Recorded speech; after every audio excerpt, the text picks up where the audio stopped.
നിത്യാനന്ദ ശ്രീ അദ്വൈത ഗദാധര ശ്രീവാസാദി ഗൗര ഭക്തവൃന്ദ. ഹരേ കൃഷ്ണ. ഹരേ കൃഷ്ണ. മാതാജി പ്രണാം. ഹരേ കൃഷ്ണ. ഹരേ രാമ രാമ രാമ ഹരേ ഹരേ, ഹരേ കൃഷ്ണ കൃഷ്ണ കൃഷ്ണ ഹരേ ഹരേ, ഹരേ രാമ രാമ രാമ ഹരേ. ഹരേ കൃഷ്ണ. ഹരേ കൃഷ്ണ മാതാജി പ്രണാം. ഹരേ കൃഷ്ണ. ഓം നമോ ഭഗവതേ വാസുദേവായ. ഓം നമോ ഭഗവതേ വാസുദേവായ. ഓം നമോ ഭഗവതേ വാസുദേവായ. ഓം അജ്ഞാനതിമിരാന്ധസ്യ ജ്ഞാനാഞ്ജനാശലാകയ ചക്ഷുരുന്മീലിതം യേന തസ്മൈ ശ്രീ ഗുരവേ നമഃ. നമോ വിഷ്ണുപാദായ കൃഷ്ണപ്രേഷ്ഠായ ഭൂതലേ ശ്രീമതേ ഭക്തിവേദാന്ത സ്വാമിനിധി നാമിനേ. നമസ്തേ സാരസ്വതേ ദേവേ ഗൗരവാണി പ്രചാരിണേ നിർവിശേഷ ശൂന്യവാദി പാശ്ചാത്യദേശധാരിണേ. ജയ ശ്രീകൃഷ്ണ ചൈതന്യ പ്രഭു നിത്യാനന്ദ ശ്രീ അദ്വൈത ഗദാധര ശ്രീവാസാദി ഗൗര ഭക്തവൃന്ദ. ഹരേ കൃഷ്ണ കൃഷ്ണ കൃഷ്ണ ഹരേ ഹരേ, ഹരേ രാമ രാമ രാമ ഹരേ ഹരേ.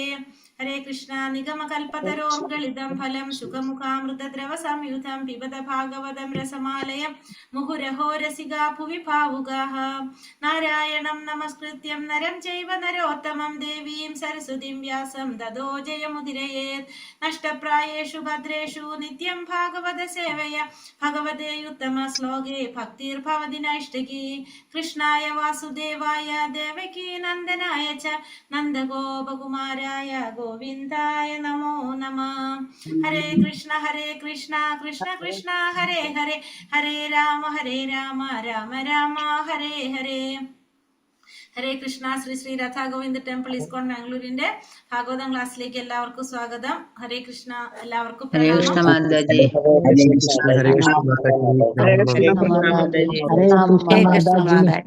ഹരേ കൃഷ്ണ. എല്ലാവർക്കും പ്രണാമം. അപ്പൊ നമ്മള് രണ്ടാമത്തെ സ്കന്ധം രണ്ടാമത്തെ അധ്യായം അന്തരംഗസ്ഥനായ ഭഗവാൻ ആ അധ്യായത്തിലെ 18ാമത്തെ ശ്ലോകം തോന്നുന്നു നമ്മൾ ഇന്നലെ എടുത്തു നിർത്തിയത്. കുറച്ച് അതെ 18 ഇന്നലെ 17ാമത്തെ ശ്ലോകവും 16ാമത്തെ കുറച്ച് നമ്മൾ എടുത്തു. ഇപ്പൊ ഇന്നലെ എന്താ പറഞ്ഞത്? ഇപ്പൊ നമ്മൾ എന്തിനെ കുറിച്ചാണ് പറഞ്ഞുകൊണ്ടിരിക്കുന്നത്? നമ്മുടെ ഉള്ളിലിരിക്കുന്ന പരമാത്മാവിനെ ധ്യാനിക്കുന്നതിനെ കുറിച്ചാണ് നമ്മൾ പറഞ്ഞത്. പാദത്തിൽ നിന്ന് ധ്യാനം തുടങ്ങണം എന്നൊക്കെ നമ്മൾ പറഞ്ഞു. പിന്നെ എന്താണ് പറഞ്ഞ? മനസ്സിനെ പരമാത്മാവിൽ വിലയിപ്പിക്കുന്നതിനെ കുറിച്ച് നമ്മൾ പറഞ്ഞു. അപ്പൊ ബുദ്ധി ഉപയോഗിച്ച് മനസ്സിനെ എന്ത് ചെയ്യണം? പരമാത്മാവിലേക്ക് വിലയിപ്പിക്കണം എന്ന് പറഞ്ഞു.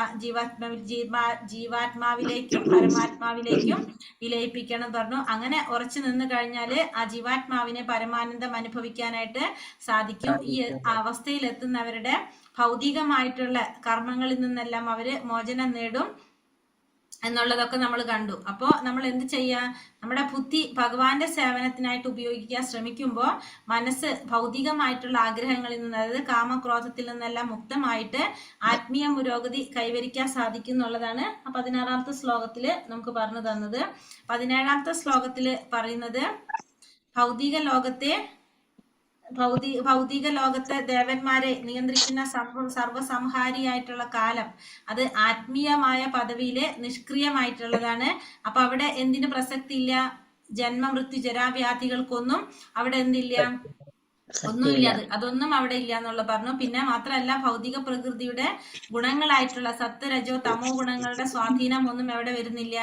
ഈ ആത്മീയ ലോകത്തില് വരുന്നില്ല എന്നുള്ളതും നമ്മൾ പറഞ്ഞു. ആത്മീയ പദവിയിൽ പിന്നെ അവിടെ മിഥ്യാഹംബോധം ഇല്ല. ഞാൻ അധിപനാണ്, എല്ലാറ്റിന്റെയും നാഥനാണ് എന്നുള്ള മിഥ്യയായിട്ടുള്ള അഹംബോധം ഒന്നും അവിടെ ഇല്ല. ഭൗതിക സൃഷ്ടിയോ ഒന്നും എവിടെ വരുന്നില്ല? ആത്മീയ ലോകത്തില് വരുന്നില്ല. അവിടെ അവബോധം എന്ന് പറയുന്നത് ശുദ്ധമായിട്ടുള്ളതാണ്. അപ്പൊ അതാണ് ഇവിടെ പറഞ്ഞത്. നമ്മൾ 17ാമത്തെ ശ്ലോകത്തില് നമ്മൾ കണ്ടത്. അതീന്ദ്രിയവാദികൾ എന്താഗ്രഹിക്കുന്നു? എവിടേക്ക് എത്താനാണ് അവർ ശ്രമിക്കുന്നത്? ഭഗവാന്റെ വൈകുണ്ഠ ലോകങ്ങളിലേക്ക് പോകാനും, അതേപോലെ വ്യക്തിശൂന്യവാദികൾ അല്ലെങ്കിൽ ഭഗവാനൊരു രൂപമില്ല എന്ന് പറയുന്ന അവര് ഭഗവാന്റെ ബ്രഹ്മജ്യോതിയില് വിലയം പ്രാപിക്കാനുമാണ് അവർ ആഗ്രഹിക്കുന്നുള്ളതും നമ്മൾ അതില് കണ്ടു. 17ാമത്തെ ശ്ലോകത്തില് നമ്മൾ പറഞ്ഞു. 18ാമത്തെ ശ്ലോകത്തില് നമ്മൾ പറഞ്ഞു അല്ലെ? എന്തിനെ കുറിച്ച് നമ്മൾ പറഞ്ഞത്? 18ാമത്തെ ശ്ലോകം എല്ലാതും പരമപുരുഷനുമായി ബന്ധപ്പെടുത്തിയിട്ടാണ് ആര് ചിന്തിക്കുന്നത്? അതീന്ദ്രിയവാദി ചിന്തിക്കുന്ന എന്നുള്ളതാണ് നമ്മൾ ഇവിടെ 18ാമത്തെ ശ്ലോകത്തിൽ കണ്ടത്. അത് നമ്മൾ മുഴുവനാക്കിയിട്ടുണ്ടായിരുന്നില്ല.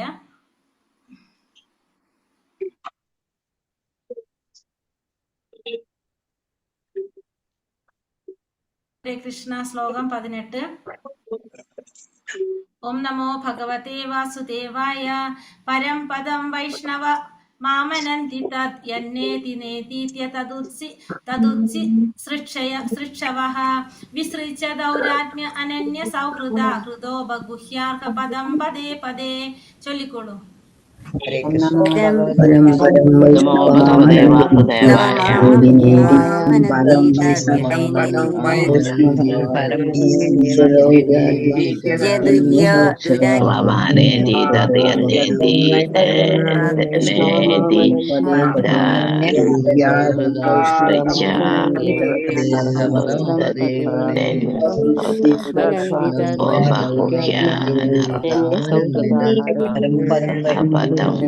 വാസുദേവായ. പദേ പദേ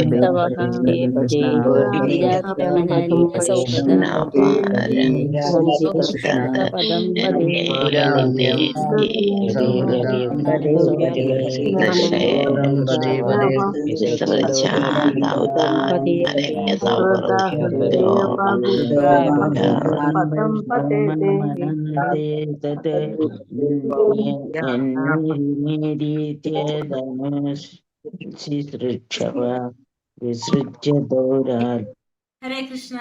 അപ്പോൾ ഇവിടെ നമ്മൾ പറഞ്ഞത് ഭഗവാന്റെ ധാമത്തെ കുറിച്ച്, മദ്ധാമ എന്റെ ധാമത്തെ കുറിച്ചാണ് അവിടെ പറഞ്ഞത്. എന്താണ് ഭഗവാൻ പറഞ്ഞത്?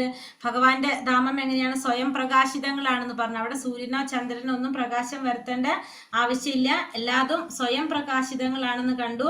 പിന്നെ അതുപോലെ തന്നെ അവൾ പറഞ്ഞു യഥാർത്ഥത്തിൽ അവ്യക്തമായ കാൽപ്പനിക സിദ്ധാന്തങ്ങളൊക്കെയും ഒക്കെ എങ്ങനെയാണ്? അതീന്ദ്രിയമായ ജ്ഞാനശക്തിയിലേക്കുള്ള പ്രവർത്തന പദത്തിലെ പലവിധത്തിലുള്ള പ്രതിബന്ധങ്ങളാകുന്നു എന്നും ആണ് അതിൽ നമ്മൾ കണ്ടത്.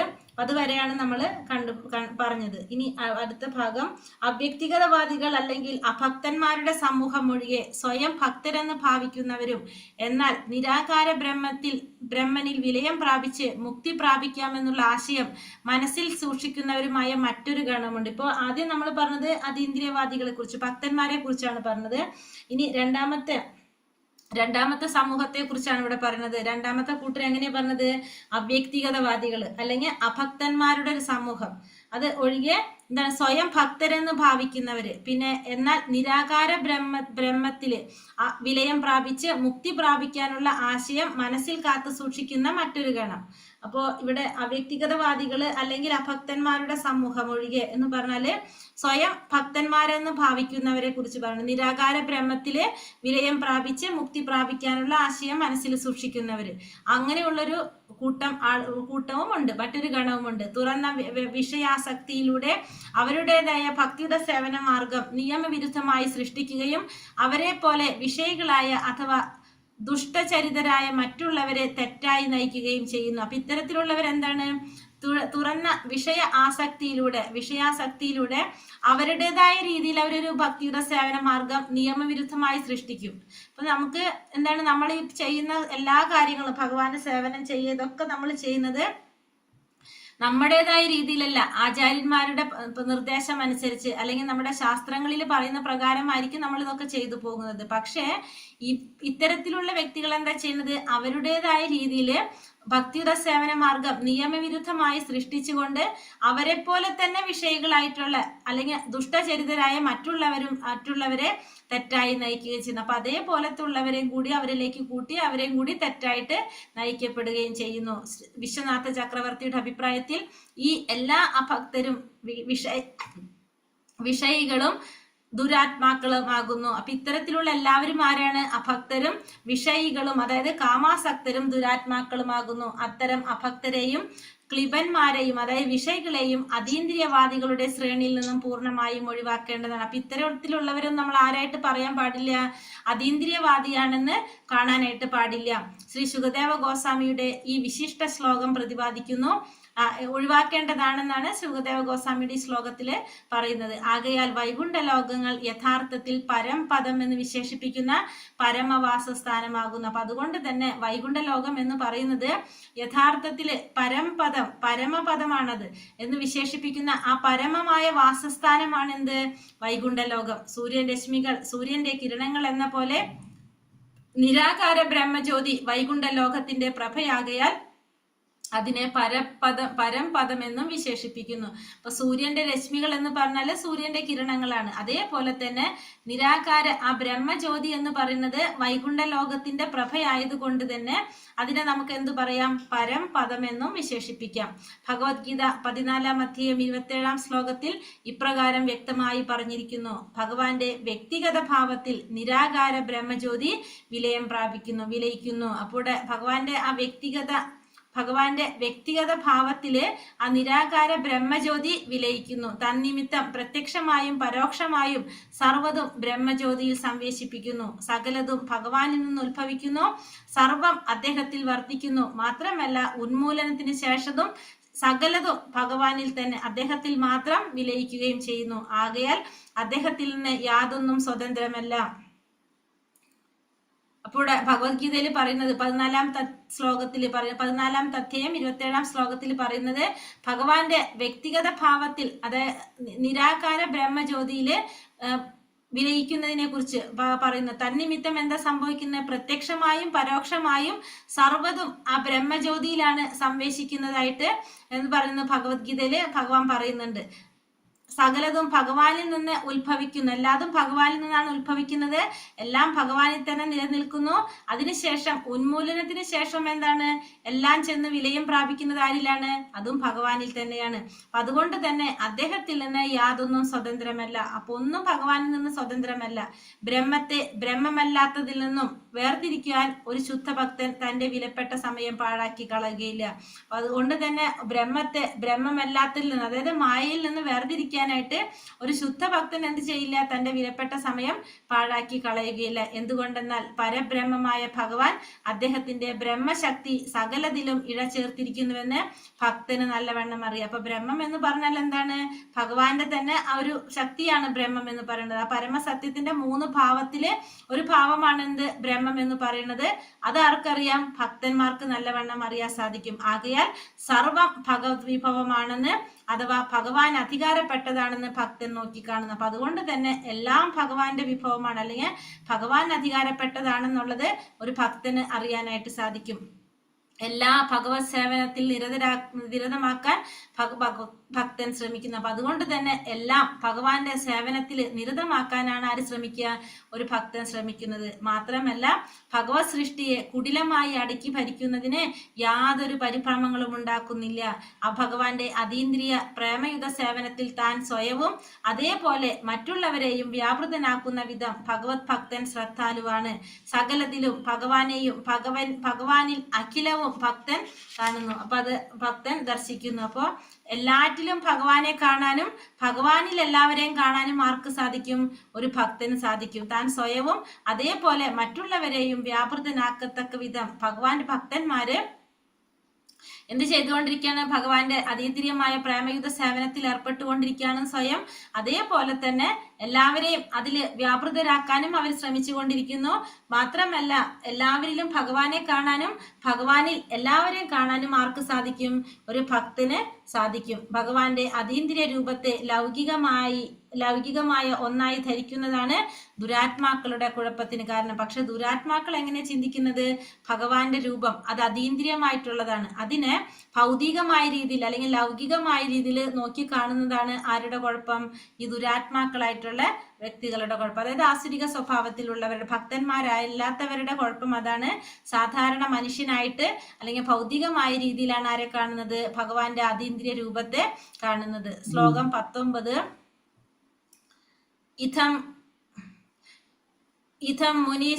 ഇഥം മുനിസ്തുപര ഇതം മുനിസ്തു പരമേദ്വ്യവസ്ഥിതോ വിജ്ഞാനദൃക്കീരസുരന്തിദാശയ സ്വപാർഷ്ണീനാപീഠ്യഗുദം തതോ നിലം സ്ഥാനേഷു ഷട്സു നമയേ ജിതാക്ലമാം.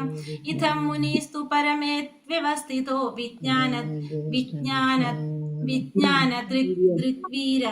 വിജ്ഞാനദൃക്വീരസുരന്തിദാശ്രയാം സ്വപാർഷ്ണിന്നാപീഠ്യ ബുധം തതോ നിലം സ്ഥാനേഷു ഷട്സു നമയേ ജിതാക്ലമാം. ചൊല്ലാം.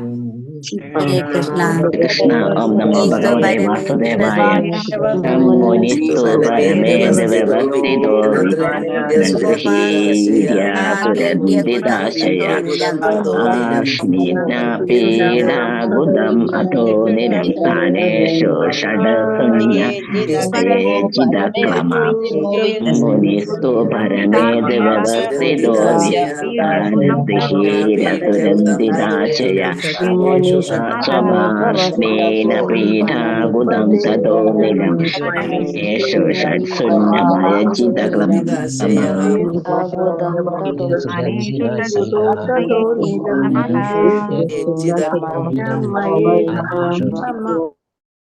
കൃഷ്ണ. ഇതം അപ്രകാരം ബ്രഹ്മസാക്ഷാത്കാരത്താൽ മുനി തത്വജ്ഞാനി തു എന്നാൽ ഉപരമേത് വിരമിക്കണം വ്യവസ്ഥിത പൂർണ്ണ അവസ്ഥിതനായി വിജ്ഞാനദൃക് ശാസ്ത്രീയ ജ്ഞാനത്താൽ വീര്യം കരുത്ത് സുരന്തിക നല്ലവണ്ണം നിയന്ത്രിച്ചുകൊണ്ട് ആശയ ജീവിത ലക്ഷ്യം സ്വപാർഷ്ണിന സ്വപാദത്താൽ ആപീത്യ തടഞ്ഞുകൊണ്ട് ഗുദം മലദ്വാരം തഥ പിന്നെ അനിലം പ്രാണവായു സ്ഥാനേഷു സ്ഥാനങ്ങളിൽ ഷട്സു 6 പ്രമുഖമായ ഉന്നമിപ്പിക്കണം ജിതക്ലമ ഭൗതിക ആഗ്രഹങ്ങളെ ഇല്ലാതാക്കിക്കൊണ്ട് വിവർത്തനം ഭാവാർത്ഥം ശ്രീല പ്രഭുപാദ് ജയ്. വിവർത്തനം ശാസ്ത്രീയമായ ജ്ഞാനത്തിന്റെ ശക്തിയാൽ ഒരുവൻ സാക്ഷാത്കാരത്തിൽ പരിപൂർണമായും നിവിഷ്ടമാകേണ്ടതും അപ്രകാരം എല്ലാ ഭൗതിക ആഗ്രഹങ്ങളെയും ഇല്ലാതാക്കേണ്ടതുമാണ്. അത്തരം അവൻ മലദ്വാരത്തെ സ്വപാദതലത്താൽ ഉപരോധിച്ചുകൊണ്ടും പ്രാണവായുവിനെ പരമപ്രധാനമായ 6 സ്ഥാനങ്ങളിൽ ഒന്നിൽ നിന്നും മറ്റൊന്നിലേക്ക് ക്രമേണ ഉന്നമിച്ചുകൊണ്ടും ഭൗതിക ശരീരം ഉപേക്ഷിക്കണം. അപ്പോൾ ഇവിടെ എന്താ പറയുന്നത്? ശാസ്ത്രീയമായ ജ്ഞാനത്തിന്റെ ശക്തി കൊണ്ട് ഒരു വ്യക്തി എന്ത് ചെയ്യണം? സാക്ഷാത്കാരത്തിൽ പരിപൂർണനായിട്ട് സാക്ഷാത്കാരത്തില് പരിപൂർണനായിട്ട് നിവിഷ്ടനാകണം. അപ്രകാരം ഭൗതികമായിട്ടുള്ള ആഗ്രഹങ്ങളെ മുഴുവനും ഇല്ലാതാക്കേണ്ടതുമാണ്. അനന്തരം അവൻ എന്ത് ചെയ്യണം? മലദ്വാരത്തെ സ്വപാദതലത്താൽ ഉപരോധിച്ചുകൊണ്ട്, അതായത് പാദം കൊണ്ട് അമർത്തി പിടിച്ചുകൊണ്ട് പ്രാണവായുവിനെ പരമപ്രധാനമായ 6 സ്ഥലങ്ങളിൽ ഒന്നിൽ നിന്നും മറ്റൊന്നിലേക്ക് ക്രമേണ ഉന്നമിപ്പിച്ചുകൊണ്ട് എന്ത് ചെയ്യുക? ഭൗതിക ശരീരം ഉപേക്ഷിക്കുക. അപ്പൊ ഒരു യോഗി എങ്ങനെയാണ് ചെയ്യേണ്ടതെന്ന് ഇവിടെ പറയുന്ന പ്രാണവായുവിനെ ശരീരത്തിലെ 6 പ്രധാന സ്ഥാനങ്ങളിലൂടെ ക്രമേണ മുകളിലേക്ക് ഉയർത്തിക്കൊണ്ട് ശരീരം ഉപേക്ഷിക്കാനായിട്ട് ശ്രമിക്കണം. അപ്പൊ തന്റെ തന്റെ പാദതലം കൊണ്ട് മലദ്വാരത്തില് അമർത്തി പിടിച്ചുകൊണ്ട് പ്രാണവായുവിന് പരമപ്രധാനമായിട്ടുള്ള 6 പ്രധാന സ്ഥാനങ്ങളിലൂടെ ഉയർത്തിക്കൊണ്ട് എന്ത് ചെയ്യണം? ശരീരം ഉപേക്ഷിക്കുക എന്നുള്ളതാണ് ഈ ശ്ലോകത്തില് പറയുന്നത്. ഭാവാർത്ഥം ശ്രീല പ്രഭുപാദിക്ക് ജയ്. പരംബ്രഹ്മത്തെ പ്രത്യക്ഷീകരിച്ചുവെന്ന് സ്വയം അവകാശപ്പെടുന്ന നിരവധി ദുരാത്മാക്കളുണ്ട്. എന്നിരുന്നാലും ഭൗതിക ആഗ്രഹങ്ങളെ നിയന്ത്രിക്കാൻ ശക്തിയറ്റവരാണവർ. അപ്പൊ കുറെ പേരുണ്ട് പരബ്രഹ്മത്തെ പ്രത്യക്ഷീകരിച്ചു എന്ന് സ്വയം അവകാശപ്പെടുന്നവര്. പക്ഷെ അവർക്ക് എന്തില്ല? ഭൗതികമായിട്ടുള്ള ആഗ്രഹങ്ങളെ നിയന്ത്രിക്കാൻ ശക്തിയറ്റവരാണ്. ഭൗതികമായ ആഗ്രഹങ്ങളെ നിയന്ത്രിക്കാൻ സാധിക്കാത്തവരാണ് അവര്. അതായത് ഇന്ദ്രിയങ്ങളെ നിയന്ത്രിക്കാനായിട്ട് സാധിക്കാത്തവരാണ്.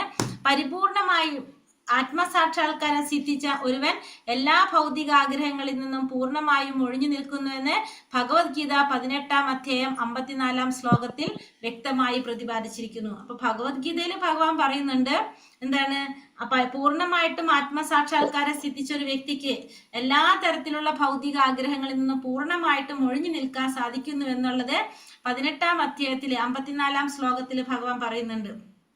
ജീവസത്തകളുടെ മിഥ്യ അഹംബോധമാണ് ഭൗതിക ആഗ്രഹങ്ങൾക്ക് അടിസ്ഥാനം. അപ്പൊ ഭൗതികമായ ആഗ്രഹങ്ങളുടെ അടിസ്ഥാനം എന്ന് പറയുന്നത് തെറ്റായിട്ടുള്ള, നമ്മുടെ മിഥ്യയായിട്ടുള്ള, ഇല്ലാത്ത അഹംബോധമാണ് നമ്മുടെ ഭൗതികമായ ആഗ്രഹങ്ങൾക്ക് കാരണം. മാത്രമല്ല അത് പഞ്ചതത്വങ്ങളെ അടക്കി ഭരിക്കാനുള്ള അവന്റെ ആഗ്രഹങ്ങളിലൂടെ ഭൗതിക പ്രകൃതിയുടെ നിയമങ്ങളെ കീഴടക്കാനുള്ള വ്യർത്ഥവും ബാലിശവുമായ പ്രവർത്തികളിലൂടെയും പ്രകടമാകും. അത്തരം ഒരു മനോഭാവത്താൽ അണുശക്തിയുടെ കണ്ടുപിടുത്തങ്ങളിലൂടെയും ബഹിരാകാശ പേടകങ്ങളുടെ സഹായത്താൽ ബഹിരാകാശ സഞ്ചാരം നടത്തിയും ഭൗതിക ശാസ്ത്രത്തിന്റെ ശക്തിയിൽ വിശ്വസിക്കാൻ ഒരുവനെ പ്രേരിപ്പിക്കുന്നു, അഥവാ ഒരുവനെ ശാസ്ത്രത്തിന്റെ വഴിയെ നയിക്കുന്നു. മാത്രമല്ല സർവ്വ മനുഷ്യരുടെയും തീരെ ചെറിയ യജ്ഞങ്ങളെയും ഇല്ലാതാക്കുവാൻ ഒരു നിമിഷം പോലും ആവശ്യമില്ലാത്ത അനന്ത ശക്തിമാനായ ഭഗവാന്റെ വീര്യത്തെ അല്ലെങ്കിൽ ശക്തിയെ വെല്ലുവിളിക്കാൻ ഭൗതിക ശാസ്ത്രത്തിന്റെ അത്തരം നാമമാത്രമായ പുരോഗതികളിലൂടെ മിഥ്യ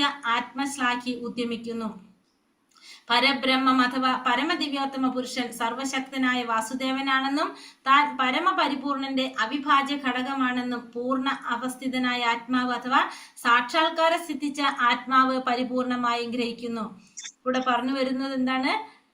ജീവസത്തകളുടെ മിഥ്യമായിട്ടുള്ള അഹംബോധമാണ് എന്ത്? ഭൗതികമായ ആഗ്രഹങ്ങളുടെ അടിസ്ഥാനം എന്ന് പറയുന്നത്. കാരണം അവരുടെ തെറ്റായിട്ടുള്ള ഒരു ധാരണ, അതാണ് ഭൗതികമായ ഭൗതികമായ ആഗ്രഹങ്ങൾക്ക് അടിസ്ഥാനമാകുന്നത്. മാത്രമല്ല അവരെന്തിനു ശ്രമിച്ചുകൊണ്ടിരിക്കുകയാണ്? എപ്പോഴും പഞ്ചതത്വങ്ങളെ അടക്കി ഭരിക്കാനുള്ള അവന്റെ ആഗ്രഹത്തിലൂടെ ഭൗതിക പ്രകൃതിയുടെ നിയമങ്ങളെ കീഴടക്കാനുള്ള വ്യർത്ഥമായിട്ടുള്ള ബാലിശമായ പ്രവർത്തികളിലൂടെയും പ്രകടമാകും. അപ്പൊ ഇവരെപ്പോഴും ഈ പ്രകൃതിയെ കീഴടക്കാനായിട്ട് ശ്രമിച്ചുകൊണ്ടിരിക്കുകയാണ്. അത്തരം ഒരു മനോഭാവം കൊണ്ട് തന്നെ അണുശക്തിയുടെ കണ്ടുപിടുത്തങ്ങളിലൂടെയും ബഹിരാകാശ പേടകങ്ങളുടെ സഹായത്താലും ബഹിരാകാശ സഞ്ചാരം നടത്തിയും ഭൗതിക ശാസ്ത്രത്തിന്റെ ശക്തിയിൽ വിശ്വസിക്കാൻ ഒരുവനെ പ്രേരിപ്പിക്കുന്നു. അപ്പൊ അതുകൊണ്ട് ഇത്തരത്തിലൊരു മനോഭാവം കൊണ്ട് അണുശക്തികളുടെ കണ്ടുപിടുത്തം കൊണ്ട് ബഹിരാകാശ പേടകങ്ങളുടെ സഹായം കൊണ്ട് ബഹിരാകാശ സഞ്ചാരം നടത്തി ഭൗതിക ശാസ്ത്രത്തിന്റെ ശക്തിയിൽ വിശ്വസിക്കാനായിട്ട് ഒരു വ്യക്തിയെ പ്രേരിപ്പിക്കുകയാണ് ചെയ്യുന്നത്. അപ്പോ അല്ലെങ്കിൽ അഥവാ ഒരുവനെ ശാസ്ത്രത്തിന്റെ വഴിയെ നയിക്കുന്നു. അപ്പൊ അല്ലെങ്കിൽ ആ ശാസ്ത്രത്തിന്റെ വഴി ഒരു വ്യക്തിയെ നയിക്കുകയാണ് ചെയ്യുന്നത്. മാത്രമല്ല സർവ്വ മനുഷ്യരുടെയും തീരെ ചെറിയ യജ്ഞങ്ങളെയും ഇല്ലാതാക്കുവാൻ ഒരു നിമിഷം പോലും ആവശ്യമില്ലാത്ത അനന്ത ശക്തിമാനായ ഭഗവാന്റെ വീര്യത്തെ വെല്ലുവിളിക്കാൻ ഭൗതിക ശാസ്ത്രത്തിന്റെ അത്തരം നാമമാത്രമായ പുരോഗതികളിലൂടെ മിഥ്യ ആത്മശ്ലാഘി ഉദ്യമിക്കുന്നു. അപ്പൊ ഇത്തരത്തിലുള്ള വ്യക്തികൾ എന്ത് ചെയ്യാണ്?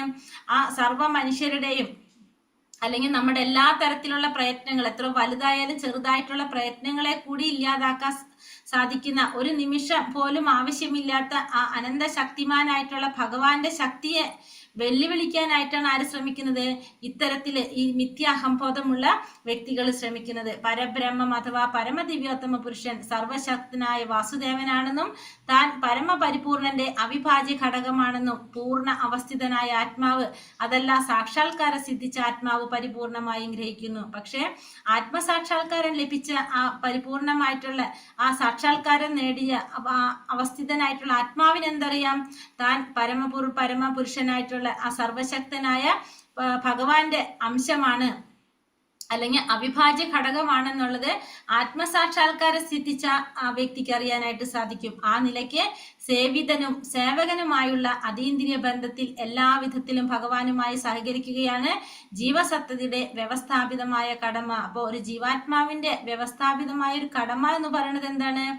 സേവകനായി നിന്നുകൊണ്ട് ഭഗവാനെ സേവിക്കുക എന്നുള്ളതാണ്. കാരണം ഭഗവാൻ ആസ്വാദകനാണ്, ജീവാത്മാക്കള് സേവകരാണ്. അപ്പൊ ആ ജീവാത്മാവിന്റെ വ്യവസ്ഥിതമായ കടമ എന്ന് പറയുന്നത് എല്ലാ തരത്തിലും ഭഗവാനെ സേവിക്കുക, ഭഗവാനുമായി സഹകരിക്കുക എന്നുള്ളതാണ് ഒരു ജീവാത്മാവിന്റെ കടമ. സാക്ഷാത്കാരം സിദ്ധിച്ച അത്തരം ഒരു ആത്മാവ് ഭൗതിക പ്രകൃതിയെ അടക്കി ഭരിക്കാനുള്ള വ്യർത്ഥമായ പരിശ്രമങ്ങൾ അവസാനിപ്പിക്കണം.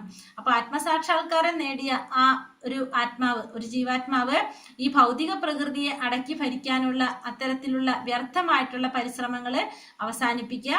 ശാസ്ത്രീയമായ ബോധനം ഉള്ളവനാകയാൽ അഥവാ തത്വമായി ഗ്രഹിച്ചവനാകയാൽ അവൻ ഭഗവാന്റെ അവിഭാജ്യമായ ഭക്തിയിൽ പരിപൂർണമായും സ്വയം വ്യാപൃതനാകുന്നു. അപ്പോ ഈ ശാസ്ത്രീയമായ ബോധം ഉള്ളത് കൊണ്ട് മാത്രമല്ല തത്വമായിട്ട് ഭഗവാനെ തത്വത്തിൽ മനസ്സിലാക്കിയത് കൊണ്ട് തന്നെ, ആ ശരിയായ ജ്ഞാനം നേടിയത് കൊണ്ട് ആ വ്യക്തി എന്ത് ചെയ്യും? ഭഗവാന്റെ അവിഭാജ്യ ഘടകമായിട്ടുള്ള ആ വ്യക്തി ഭക്തിയിൽ പരിപൂർണനായിട്ടും സ്വയം ഭഗവാനിൽ തന്നെ വ്യാപൃതനാകും. നിർദ്ദിഷ്ടമായ യോഗ പ്രക്രിയയിലൂടെ പ്രാണവായുവിന്റെ നിയന്ത്രണം പൂർണ്ണമായും പരിശീലിച്ച് വിദഗ്ധനായ യോഗി താഴെ പറയുന്ന പ്രകാരം ശരീരം ഉപേക്ഷിക്കണമെന്ന് ഉപദേശിക്കുന്നു. അപ്പോ ഇത്തരത്തില് വിദഗ്ധമായ പരിശീലനം, നിർദ്ദിഷ്ടമായ യോഗ പ്രക്രിയയിലൂടെ പ്രാണവായുവിന്റെ നിയന്ത്രണം പൂർണ്ണമായും പരിശീലിച്ചിട്ടുള്ള വിദഗ്ധനായിട്ടുള്ള ഒരു യോഗി. അപ്പൊ ഒരു യോഗിക്ക് എന്ത് സാധിക്കും? വിദഗ്ധനായിട്ടുള്ള ഒരു യോഗിക്ക് പ്രാണവായുവിനെ നിയന്ത്രിക്കാനായിട്ട് സാധിക്കും. അതിലെ വിദഗ്ധമായ പരിശീലനം സിദ്ധിച്ചവനായിരിക്കും യോഗി.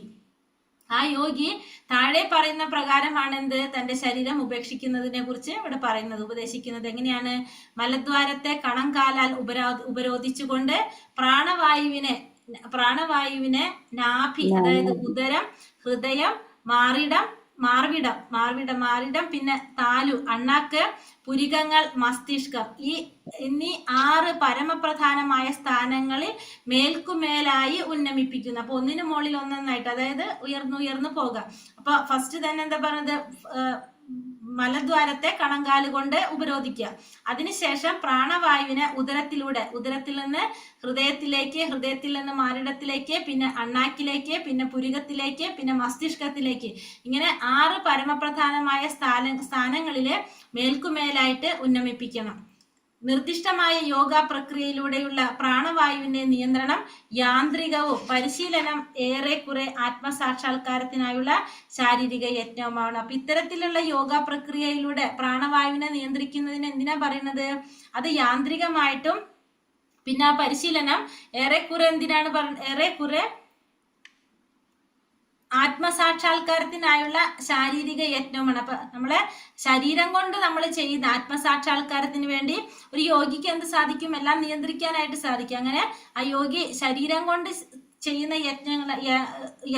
പ്രയത്നമാണ് എന്ത് ഈ പറയുന്നത്. പൂർവ്വകാലത്ത് അത്തരം പരിശീലനങ്ങൾ ഒരു അതീന്ദ്രിയവാദിയെ സംബന്ധിച്ചിടത്തോളം വളരെ സർവ്വസാധാരണമായിരുന്നു. അപ്പോൾ പണ്ട് കാലത്ത് എങ്ങനെയാണ് ഇതൊക്കെ? ഇത്തരത്തിലുള്ള പരിശീലനം ഒരു അതീന്ദ്രിയവാദിയെ സംബന്ധിച്ചിടത്തോളം അത് സർവ്വസാധാരണമായിരുന്നു. അക്കാലത്തെ ജീവിത രീതിയും സ്വഭാവവും എല്ലാം അതിനനുകൂലമായിട്ടായിരുന്നു. എന്നാൽ ഇന്ന് കലിയുടെ സ്വാധീന പ്രഭാവം അത്യന്തം പ്രതിബന്ധം ഉണ്ടാക്കിയത് കൊണ്ട് തന്നെ ഈ ശരീര യോഗാഭ്യാസ കല പ്രായോഗികമായി പരിശീലിക്കാത്തവരാണ് ഏവരും. പക്ഷെ ഇന്ന് കലിയുഗത്തില് കലിയുടെ സ്വാധീനം കൊണ്ട് ഇത്തരത്തില് അത്യന്തം പ്രതിബന്ധം ഉണ്ടാക്കുന്നത് കൊണ്ട് തന്നെ ഇത്തരത്തിലുള്ള ശരീരത്തിന്റെ യോഗ അഭ്യാസ കലകള് പ്രായോഗികമായി പരിശീലിക്കാത്തവരാണ് ഈ കലിയുഗത്തിലെ ജനങ്ങൾ. അതുകൊണ്ട് ഈ യുഗത്തിൽ ഭഗവത് നാമ ജപത്തിലൂടെ മനസ്സിന്റെ ഏകാഗ്രത അനായാസന പ്രാപ്തമാക്കാവുന്നതാണ്. അപ്പോൾ ഈ കലിയുഗത്തിൽ നമുക്ക് എന്താ പറഞ്ഞിരിക്കുന്നത്? ഈ യോഗാസിദ്ധികളും ഇതൊന്നും നമുക്ക് ചെയ്യാനായിട്ട് സാധിക്കില്ല. യോഗിക്ക് അത്തരത്തിലുള്ള എന്ത് സാധിക്കില്ല? കലകളൊന്നും ചെയ്യാനായിട്ട് പ്രായോഗികമായി പരിശീലനം കുറവായിരിക്കും. അപ്പൊ അതുകൊണ്ട് കലിയുഗത്തിൽ പറഞ്ഞിരിക്കുന്ന എന്താണ്? ഭഗവാന്റെ നാമജപത്തിലൂടെ മനസ്സിനെ ഏകാഗ്രമാക്കി അനായാസന പ്രാപ്തമാക്കാൻ സാധിക്കും, സാക്ഷാത്കാരത്തിലേക്ക് എത്താനായിട്ട് സാധിക്കും. മാത്രമല്ല അത് പ്രാണവായുവിനെ നിയന്ത്രിച്ചുകൊണ്ടുള്ള യോഗ അഭ്യാസനത്തിൽ നിന്നും ലഭിക്കുന്ന ഫലത്തേക്കാൾ അത്യന്തം ഫലവത്താണ്. അപ്പൊ അത് ഒന്നുകൂടി പറയാണ്, നമ്മളിപ്പോ പ്രാണവായുവിനെ നിയന്ത്രിച്ചുകൊണ്ട് ആ യോഗാഭ്യാസത്തിലൂടെ കിട്ടുന്ന ഫലത്തിനേക്കാളും അത്യന്തം ഫലവത്താണ് എന്ത്? നാമജപത്തിലൂടെ നമുക്ക് നേടുന്ന ഫലം എന്നും കൂടി നമുക്ക് ഈ ശ്ലോകത്തില് പറഞ്ഞു തരാണ്. ഹരേ കൃഷ്ണ. ശ്ലോകം 20. ഓം നമോ ഭഗവതേ വാസുദേവായ. നാഭ്യാം സ്ഥിതം ഹൃദ്യധിരോപ്യ തസ്മാ ദുദാനഗത്യോരസിതം നയേൻ മുനിം തദോനുസന്ധായ ധിയാ മനസി സ്വാതാലുമൂലം ശനകൈർനയേത.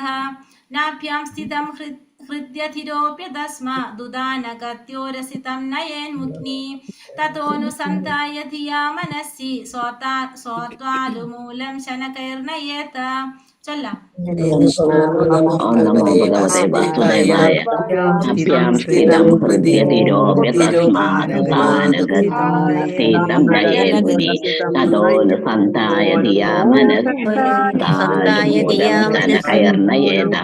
നാഭ്യാം സ്ഥിതം ഹൃദ്യധിരോപ്യ തസ്മാദുദാനഗത്യോരസിതം നയേൻ മുനി തദോനുസന്ധായ ധിയാ മനസ്സാലുമൂലം ശനകൈർനയേത. കയർണയേത